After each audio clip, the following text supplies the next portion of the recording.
Ethan had spent an entire decade beside Saraphina Prescott, the dazzling heiress of one of New York's most powerful families. To the world, they were the perfect couple, steady, devoted, and destined for a fairy tale wedding.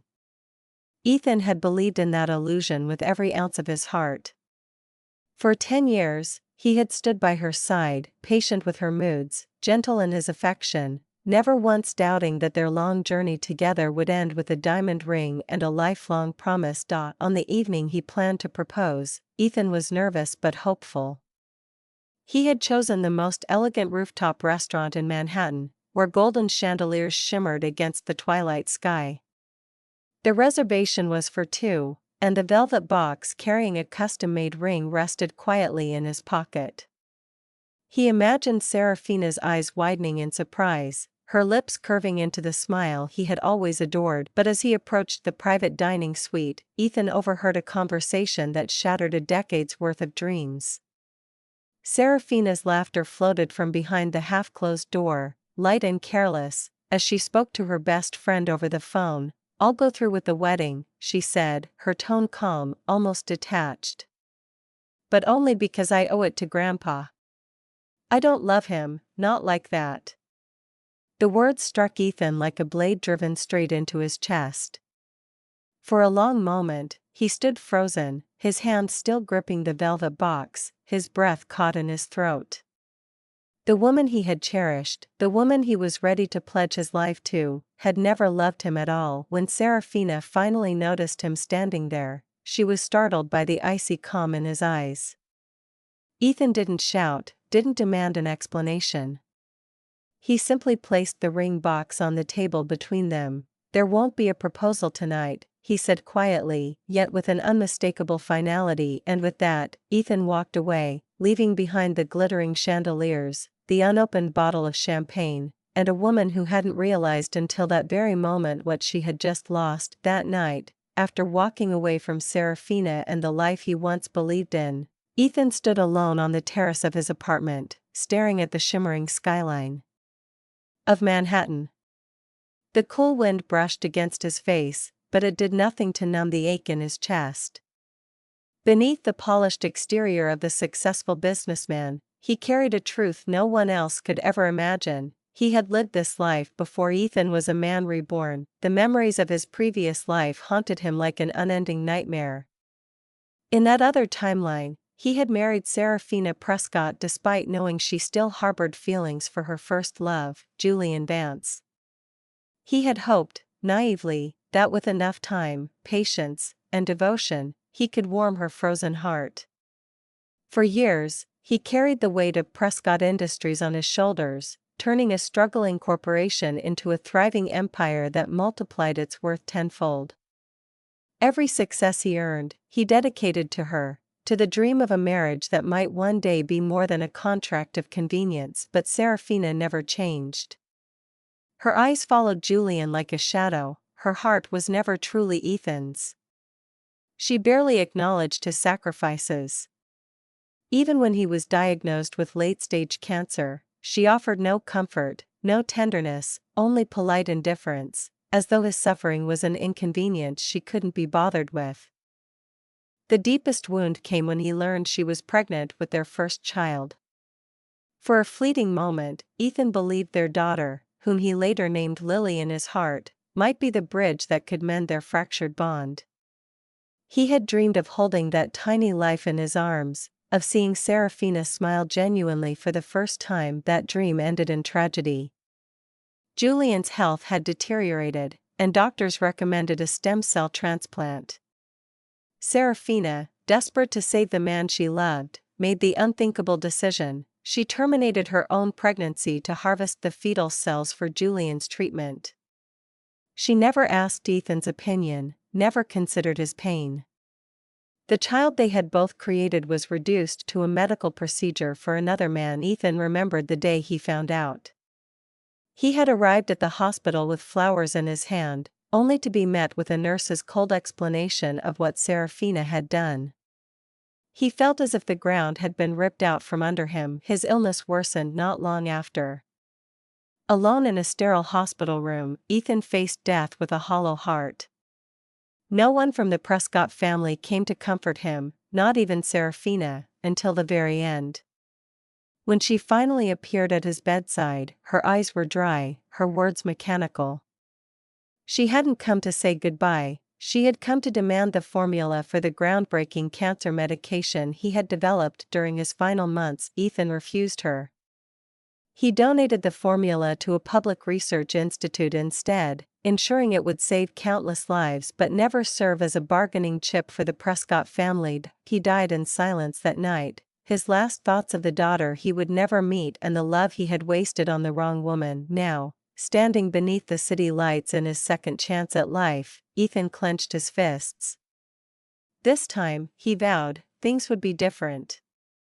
He would never again sacrifice himself for a woman who had destroyed everything he cherished. The morning after that disastrous dinner, Ethan felt strangely lighter, as if shedding the weight of 10 wasted years. For the first time in his 2 lives, he woke without the urge to check Saraphina's messages or worry about her moods. The bitterness of the past was still there, lingering like smoke after a fire, but beneath it burned a sharper resolve. This time, he would live for himself. He arrived at the Prescott estate later that day to collect the last of his belongings. Saraphina was waiting at the foot of the grand staircase, dressed in a silk robe, her hair falling in elegant waves. Her eyes narrowed the moment she saw him, something about his calm demeanor unsettled her. "You're really leaving?" she asked, her voice carefully measured, as if daring him to prove her wrong. "Yes," Ethan replied simply, his tone even but distant. "You don't need me here anymore. Consider our arrangement over."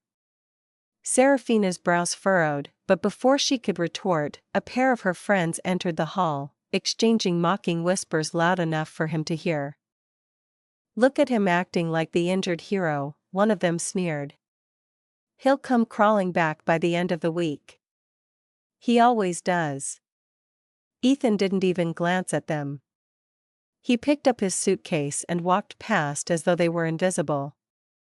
The indifference in his eyes cut deeper than anger ever could, leaving Saraphina momentarily speechless. That night, as he moved into a sleek apartment overlooking the Hudson River, Ethan stood before the window with a glass of whiskey in hand. He no longer needed her approval, her affection, or her presence to end this new life, he promised himself. He would never again be her obedient shadow. The Prescott mansion was usually a symbol of prestige and composure, but that evening its marbled halls felt heavy with unspoken tension. Arthur Prescott, the patriarch of the family and Seraphina's beloved grandfather, sat in his leather armchair by the fireplace, his silver cane resting against his knee. His stern gaze lingered on the half-finished glass of bourbon in his hand, as though the amber liquid could give him answers he no longer had. Arthur had always known his granddaughter's heart belonged elsewhere. Still, he had hoped, perhaps foolishly, that time and the stability Ethan provided would sway her. Ethan was not only brilliant and loyal but also the man Arthur believed could carry Prescott Industries into the future. He had invested years grooming Ethan as both a successor and a son-in-law, but on the night of the engagement gala, Saraphina vanished. While the estate's ballroom glittered with crystal chandeliers and guests toasted to the couple's union, Saraphina was nowhere to be seen. Arthur's secretary discreetly informed him that she had slipped away to the hospital, Julian Vance's hospital room, to be precise. Arthur's disappointment was sharper than anger. He dismissed the curious guests with polite excuses, but his mind churned with bitter realization. Late that night, when Ethan entered Arthur's private study, the older man recognized the resolve in the younger man's eyes. Ethan stood tall, his expression steady yet distant. "I can't do this anymore," Ethan said quietly. "I won't marry someone who doesn't want to stand beside me. I'm ending things with Saraphina, for good." Arthur exhaled slowly, as if bracing himself for a blow he had seen coming for years. "I can't say I'm surprised," he admitted, his voice low and roughened by regret. "You've done more for this family than anyone could ask, and in return, we've only caused you pain." For a moment, neither man spoke. The crackle of the fireplace filled the silence like a reluctant witness to their shared disappointment. Finally, Arthur placed a weathered hand on Ethan's shoulder. "If this is your decision, I won't stop you. You deserve better than my granddaughter's indifference." Ethan inclined his head respectfully, appreciating the rare moment of understanding. As Ethan left the study, Arthur remained seated by the fire, his thoughts heavy. The future of the Prescott legacy now hung in the balance, and for the first time in years, the old man wondered if his ambition for the family empire had come at too high a price. Julian Vance's return to New York was the kind of event that drew headlines in society pages. Once the golden boy of Wall Street before a sudden illness forced his retreat abroad, Julian came back now with renewed vigor and the same easy charm that had always captivated Saraphina. The night of his arrival, Saraphina spared no expense. She hosted a lavish welcome party at the Prescott estate, an affair that glittered with strings of white orchids, crystal chandeliers, and a champagne fountain cascading like liquid gold. The ballroom pulsed with soft jazz as Saraphina glided from guest to guest, radiant in a silk evening gown. Her smile was brighter than it had been in years, and it wasn't lost on Ethan that the glow had nothing to do with him. Arthur Prescott watched the festivities from the edge of the room with a stony expression. He noticed the way Saraphina stayed close to Julian all evening, her hand brushing his arm as though it was the most natural thing in the world. The sight fanned old embers of disappointment into smoldering anger. The tension finally erupted a week later during what was meant to be a quiet family dinner to discuss the postponed engagement ceremony.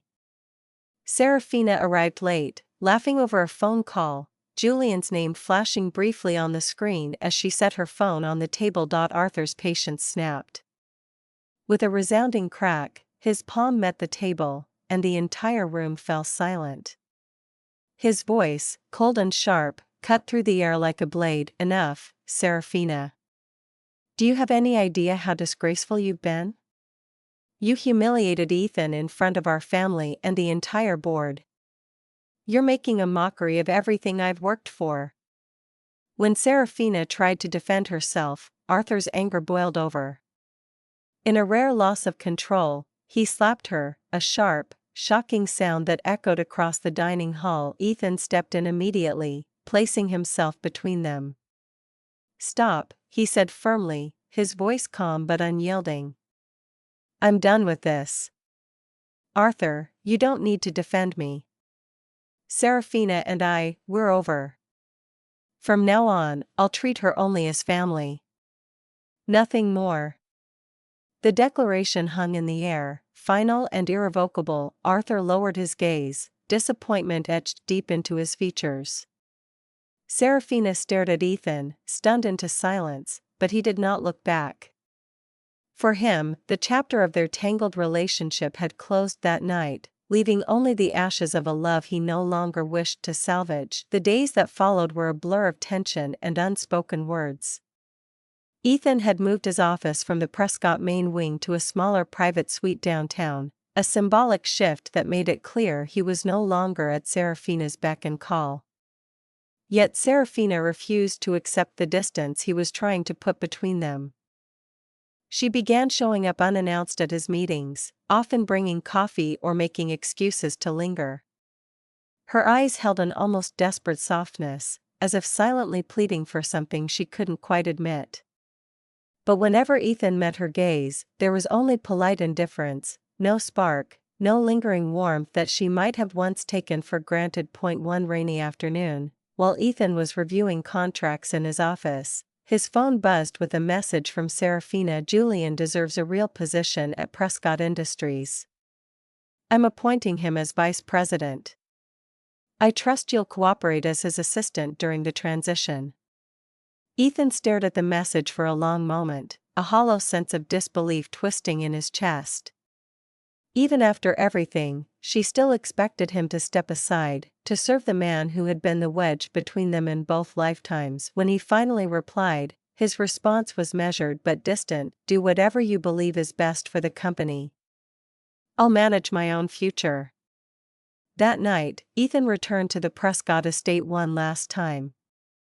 The grand halls that had once felt like a second home now seemed cold and alien, their polished marble floors echoing beneath his footsteps.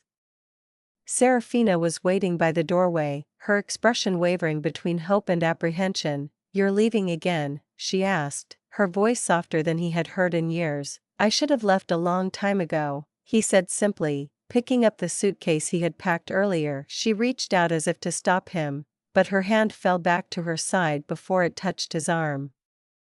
There was nothing left to say, nothing he wanted to hear. Ethan walked out into the rain-soaked night, the mansion's lights fading behind him. By the time he arrived at his new apartment overlooking the Hudson River, he felt strangely unburdened. For the first time in both lifetimes, Ethan truly belonged to no one but himself. News of Ethan's departure from the Prescott estate spread quickly among the city's elite, catching the attention of Arthur Prescott's old friend, Charles Reed. The Reed family had long been allies in both business and philanthropy, and Charles had often hinted at introducing his granddaughter, Chloe Reed, to Ethan. Chloe was unlike the women who typically populated New York's social circles. A rising star in finance, she was known for her sharp wit, poised elegance, and unshakable calm in boardroom negotiations. Though Arthur had once suggested the match, Ethan had always brushed it off. Back then, he couldn't imagine anyone but Saraphina. This time, when Arthur brought it up again over a quiet lunch, Ethan didn't refuse. "You should at least meet her," Arthur urged. "Chloe's intelligent, ambitious, someone who understands what it means to build, not just inherit." Ethan stirred his coffee, thoughtful. "I'm not looking for anything serious. But I'll meet her." Arthur hid his smile behind the rim of his glass. It wasn't a promise, but it was a start. Their first meeting was arranged at a private art gallery overlooking Central Park. Chloe arrived in a tailored white suit, her presence polished yet approachable. She greeted Ethan with a firm handshake and a warm, knowing smile, as if she'd heard all the rumors yet chose not to judge. Meanwhile, word of their meeting reached Saraphina within hours. She was seated in Julian's hospital room when her phone buzzed with the news. Her grip tightened around the device, a flicker of irritation sparking in her chest. For the first time in years, Seraphina realized she might actually be jealous, and that frightened her more than she cared to admit. The annual Prescott Industries Charity Gala was the grandest event of the season, an evening of glittering gowns, flashing cameras, and the city's most influential names gathered under one roof. This year, however, there was a hum of anticipation that went beyond the usual society gossip. Rumors had already spread that Julian Vance intended to propose to Saraphina Prescott in front of the entire guest list. Ethan arrived early in a classic black tuxedo, standing near the marble staircase where the press cameras couldn't easily find him. He had attended out of duty to the company, not to bask in the spotlight. From across the hall, his eyes met Seraphina's briefly as she descended the staircase in a sapphire gown that shimmered beneath the chandeliers. For a fleeting moment, her steps faltered, as though she hadn't expected to find his gaze waiting for her. Julian, meanwhile, was the perfect image of confidence. Throughout the evening, he remained close to Seraphina, escorting her to every conversation, his smile bright for the photographers. Yet Ethan noticed the subtle tension in Seraphina's posture, the way her gaze wandered to him whenever she thought no one was watching. As the night reached its peak, the jazz orchestra fell silent, and Julian stepped onto the stage. In front of hundreds of guests, he held a velvet box in one hand and spoke of destiny, of second chances and devotion. Then, with all eyes on them, he lowered himself to one knee. The crowd erupted into polite applause, but Seraphina's face went pale. Her fingers trembled as Julian presented the ring. A hush swept across the ballroom when she finally whispered, her voice barely audible yet devastatingly clear, "Julian, I can't. The man I love isn't you." Gasps rippled through the hall. Julian's smile froze as the weight of her words sank in. Before anyone could react further, a loud crash echoed from the back of the stage. One of the towering wine racks, loosened by a careless staffer, tipped forward, shattering bottles and splashing red wine across the marble floor. The falling rack struck Julian's shoulder as he scrambled to his feet. Chaos erupted, guests screamed, waiters rushed forward. Saraphina knelt beside Julian, her panic evident as she called for help. Together with the staff, she helped carry him out, her eyes wide with fear, leaving Ethan standing alone beneath the chandeliers. He watched her retreating figure, his expression unreadable. As the gala descended into confusion and whispers, the late-night drizzle misted over the empty driveway outside Prescott Estate. Ethan had just stepped out of his car when a slender figure appeared under the dim streetlight. Saraphina, her silk evening dress dampened by the rain. "Ethan, wait." Her voice trembled, but the stubborn gleam in her eyes hadn't faded. She hurried forward and blocked his path, her heels splashing in the puddles. "I don't want to hear it, Saraphina," Ethan said coldly, shoving his hands into his pockets. His tone was clipped, almost weary. Ignoring his words, she reached for his arm, trying to pull him closer.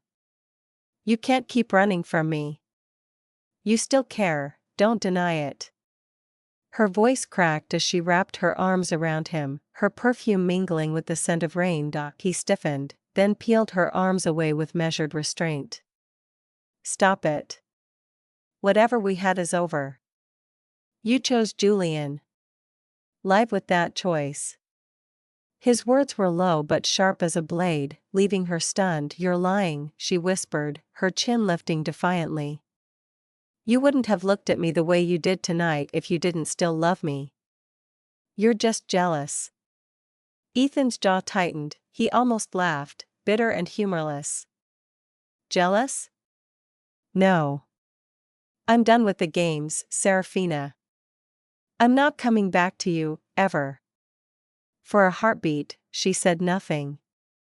Then her lips quivered as she blurted out the words that froze him in place. "Ethan, you have to take responsibility. I'm 3 months pregnant, with your child." The rain pattered harder, drumming against the hood of his car as silence stretched between them. Ethan's eyes darkened, unreadable, but his voice was ice. "Don't use a child to keep me, Saraphina. Not again."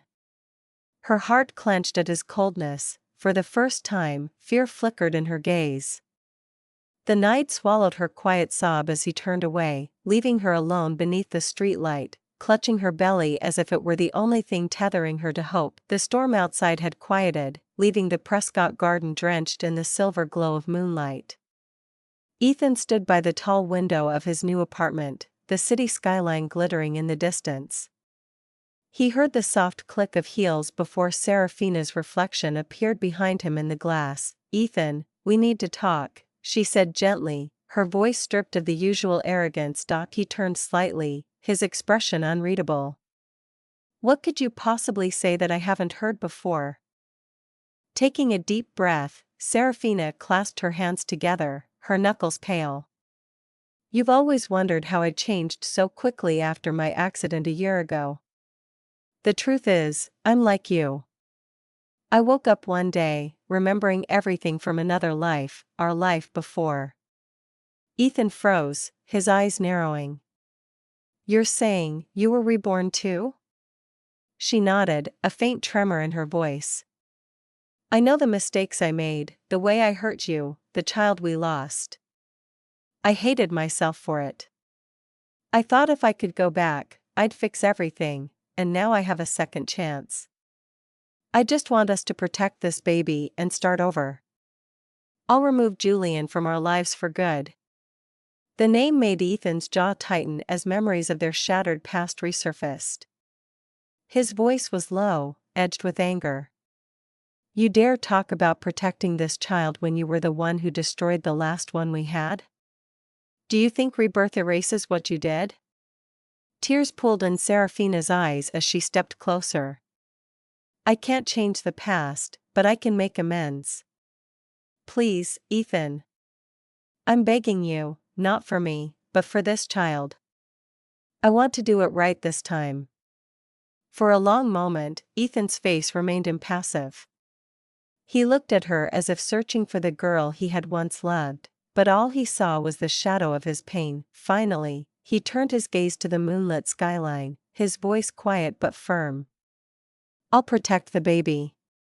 But forgiveness isn't something I can promise you." Seraphina lowered her head, understanding that while fate had given them both another chance at life, it hadn't promised them redemption. The silence between them lingered, fragile, like a truce that could break with the slightest touch, while the moonlight bore witness to two souls still bound by a past they could never truly escape.